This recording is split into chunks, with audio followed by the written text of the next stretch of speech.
It's a real honor to be speaking with you. Your interview on Point of Inquiry podcast has sent my life down a completely different direction, and it's really great. And I would just like to ask, I know so many people who are very, very intelligent. I mean, they are really have a very high IQ and are very analytical, and I'm sure we all do, who are also extremely religious. And I would just love to know your take about how people, they're not dumb, they're not anything. They just don't apply the same skills that they have and those same abilities to philosophical questions. And I'd love to know how you think that arises. I mean, I'm as baffled as you are. I think that the first thing to do when you meet one of your very intelligent friends who says he's religious, she's religious, ask what actually they do believe in, because a good many of them may be saying they're religious when really what they believe in is something like what Einstein believed in. Well, Einstein used the word God, but of course he didn't believe in God. Einstein used the word God as a sort of metaphorical, poetic personification of that which we don't yet understand. And every scientist should acknowledge with Einstein that there's a hell of a lot we don't understand and should feel something akin to religious awe and reverence for the unknown mysteries of the universe. So that would be the first question. However, if they say, no, I actually believe in the virgin birth, I actually believe in resurrection and the Trinity and the blood of the Lamb and even I actually believe the world is 6,000 years old. Now that's a sort of acid test. If you can find somebody who you say is really intelligent and well educated, who believes that the world is 6,000 years old. I quoted Kurt Wise earlier. Kurt Wise, as I said, was a Chicago and Harvard educated geologist, PhD at Harvard in paleontology, believed the world was 6,000 years old. He had set his heart on becoming a career scientist at a major university.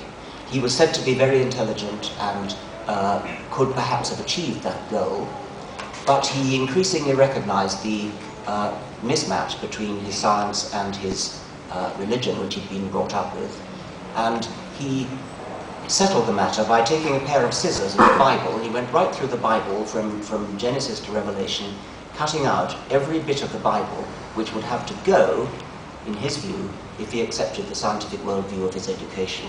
And at the end he said that there was so little left of the Holy Scripture that when he tried to pick up his dissected version, his doctored version, it just fell apart.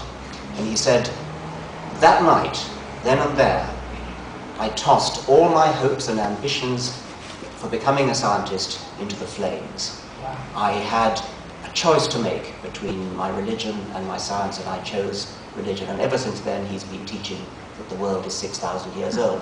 He must know the sheer magnitude of the discrepancy between what he claims to believe, which is the world is 6,000 years old, and what the scientists believe, which is that the world is 4.6 billion years old. And I've dramatized the scale of the error by calculating, and I got it wrong the first time, but I think I got it right now, that it's equivalent to believing that the distance from New York to San Francisco is 7.8 yards.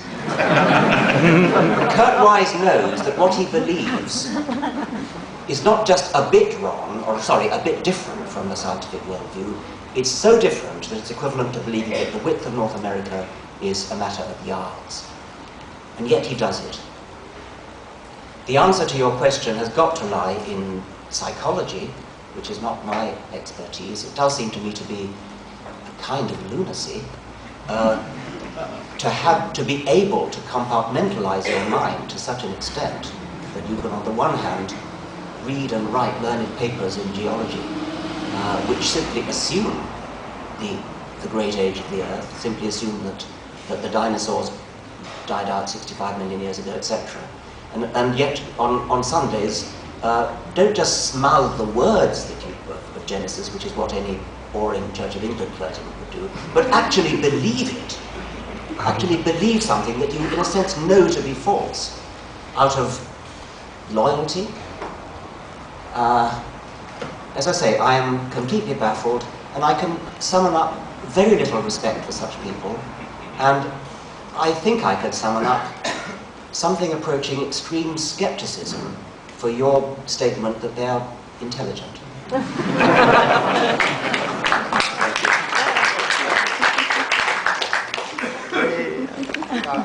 Slightly